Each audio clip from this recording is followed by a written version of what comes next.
ఆ, తరుగు తరుగు తరుగు ఉల్లిపాయ తరుగు తరుగు తరుగు తరుగు పొట్టు తీసి తరుగు తుడుగు తుడుగు తుడుగు కళ్ళ మేడు తుడుగు తుడుగు తుడుగు.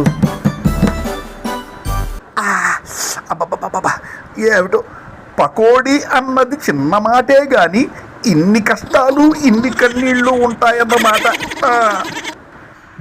మనం శనగపిండిలో ఉప్పు కారము ఉల్లిపాయలు అల్లం కలిపి పిండి కలిపితే నలభీమ పాకమే.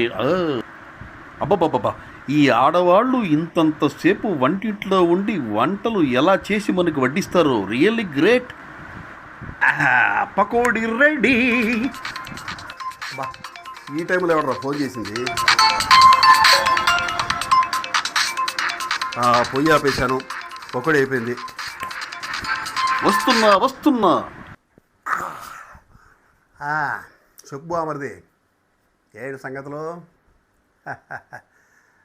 అందరు బాగున్నారు.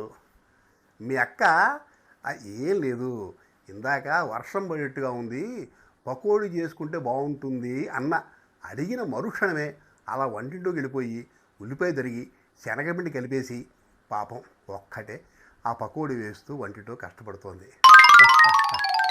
నేనా, నాదేముందిలే, నేను అలా హాల్లో కూర్చొని దర్జాగా కాలు మీద కాలు వేసుకొని టీవీ చూస్తూ పకోడీ ప్లేటు చేతికి ఎప్పుడు వస్తుందా ఎప్పుడు లాగిద్దామా అని ఎదురు చూస్తున్నా. అలాగే అడిగానని చెప్తా.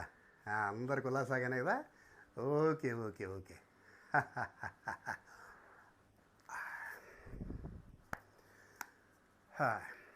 ఏంటో పిచ్చి బామరిది, ఏ చెప్పినా ఇట్టే నమ్మేస్తాడు.